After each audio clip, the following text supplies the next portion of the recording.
Rahal in that red car, number 4, started on the outside of the second row and is giving that car a very nice drive today. He came up through the road course. It took him about 10 years to get to Indianapolis.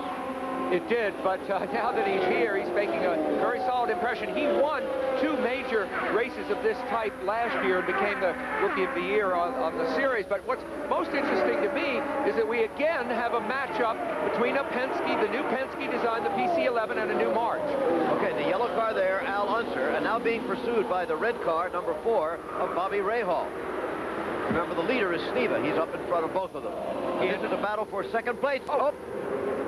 Up against the wall is Roger Mears, the brother of Rick. Look at those parts fly off. That was a half shaft. Had someone run into that, Jim, it would have been... that's a very scary thing. The yellow flag out of course, and Roger Mears goes into the wall on turn 1. Another look. You can see the smoking tires. Yeah, you know, the problem with the ground effect is when you do lose control, you hit the wall so hard. I mean, impact is savage. In this whole month, we've been seeing injuries to drivers' feet and to their legs. In particular, Johnny Rutherford had a savage accident earlier. There's that half shaft. Imagine if you hit that, Jim, with another car. Oh, and there they go. It's a piece of steel, you know. He did not hit the wall, however, head on, nor did he back directly into it. The angle was fortunate for him, it appears. Extremely fortuitous. The yellow out again at Indianapolis. So they fall in behind the pace car with Tom Sneva still leading. How fast is 200 miles an hour? Sam tried to tell us earlier. You wouldn't see a sign like this on the back stretch of the Indianapolis Motor Speedway. But if you did, and you decided to obey it, you'd have to slow your racing car by over 160 miles an hour. The top cars this year are doing 215 miles an hour on the back stretch, and it's a pretty wild ride. But imagine what it would be like out on the highway at that speed. The Indy race is 500 miles long, and if you could drive at top speed at 215 for that entire distance without having to slow for curves or pull in for gas, you'd do that 500 miles in under 2.5 hours. You could drive from Indianapolis to Atlanta, or New Orleans to Dallas, or San Francisco to San Diego in under 2.5 hours. Here's what it would look like to drive 215 miles an hour on the same road with law-abiding citizens doing 55.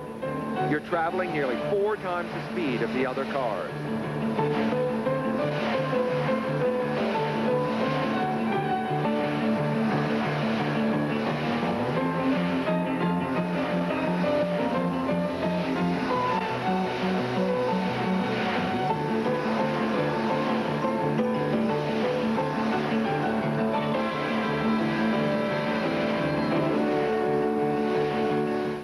I used to drive that fast back when I was racing, and that's exactly the way it looked. But we weren't really going that fast to shoot this film. What we did was we got a bunch of cars to drive along at 15 miles an hour, and we put the camera in a car that was going 55, and then sped the film up 4 times to create the illusion. Too bad. I was ready for the real thing.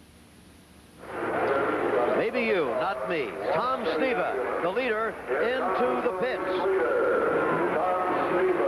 Sneva is notorious at making great pit stops, not just because the Bignati crew is so good at it, but because Sneva is very good at braking at the last minute and getting out very fast. Tom does drive with eyeglasses on. His pit crew chief mechanic. They dropped it off the jack momentarily, Jim. They got back up, but for a second they dropped it off the jack. To say his chief mechanic, George Bignati, has won this race 6 times, more than any other crew chief. Not really the finest pit stop Tom Sneva's had. Look at that, 30 seconds and more. No, and it's not impossible. They might have damaged the underside of that car when that jack collapsed on them. Jim, if so, the ground effect, the panels on the underside could be scraped, damaged in some way. Here's Bobby. Teo Fabi coming in for his second pit stop. The first one went very smoothly. He's in 4th place right now, but still very competitive. Remember, he sat on the pole and led the race in the early going. Yeah, but look again, compared to Sneva coming in, look at how careful he is. Nothing wrong with this, but I'm saying this is what happens with a rookie. See what I mean? That's what I was getting at the beginning. Okay, seems to be going smoothly enough, if a bit slower, as you say. He gets a drink there. rubber. Something going on there. Look at that fuel coming back out again. Oh my God! I didn't think it that. was a big deal. Look at that. They haven't. The valve hasn't seated. There's a valve in there. They're throwing water. They're in trouble. How much of a problem could this be? This could catch fire at this point? Well, yeah. Remember, it's that invisible flame. Anything could happen. Driver's still in the car. That's the part in our make-believe pit stop. Jim, that's what I was doing, was refueling at that point. If you don't pull that nozzle off just right... They're telling him to get out. Yeah, look, engine's still running. Oh, this is chaos. This is very, very bad. Glad to see him out. Long delay for Teo Fabi. Darn it. Could be the end of the day from the look of I things. hate to see this. Teo Fabi of Milan, Italy, taking off the gloves. That's usually the final sign. The day is, in fact, done for Teo Fabi of Milan, Italy. Out of the car, out of the race, off with the balaclava. That is it. It's his first attempt, however, and he has done himself extremely proud. Won the pole position and led the race. And it wasn't he who let the show down. It was the crew. Let's see if we can find out what happened. Chris Economaki is down there. Chris? There's an old saying that for want of a nail, the shoe was lost, and for want of a horse, the war was lost, and so on. But this 10-cent rubber gasket that fell off the fuel nozzle or the dry brake system on car 33 has nullified its chance of winning the Indianapolis 500 after a great month of May. This little piece, it's kind of a thing that a housewife would put on a mason jar before she put her jellies away. This little thing has sent Teo Fabi to the garage area and out of his first Indy 500. Graphically put as always, Chris. There is Teo Fabi. A man of average height, as Jackie Stewart and I always say, 5 feet 5. He's down with Jim Lampley now. Teo, the fuel problem which knocked you out of the race happened behind you. Were you aware immediately of what was going on? No, I was just waiting for the signal to go. And in effect, you were knocked out of the race by the danger of trying to go back out there with fuel all over you and the car, correct? Well, we decided to stop because it's too dangerous to go out again. So the tiny little gasket wipes out what had been a terrific month for you. This must be a moment of tremendous disappointment. Well, the car was really perfect, and it was easy to stay on the lead. Then after the first pit stop, I decided to slow down and just fall off the leader, but the car broke down. Your first time here in this race, your first time out there with the 33 other drivers all at once, what was it like for you? Was it a thrill? No, I think everybody now is taking the race very easy because it's a very long race. But really, my car was, I think, the best on the circuit at this moment.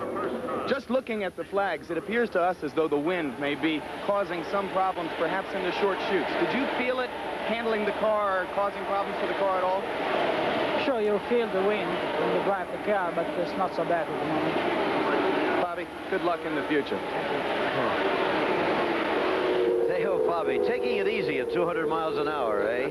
There's the way they stand under the yellow. Al Unser, Ray Hall, Mears, Holmes, and Mosley. While we have a moment, right now, let's take a look at the Indianapolis 500 with Ann Simon through the eyes of children. The Indy 500 has lots of appeal beyond the allure of motor and wheel, particularly for fans with a younger sight who see this race in a different light.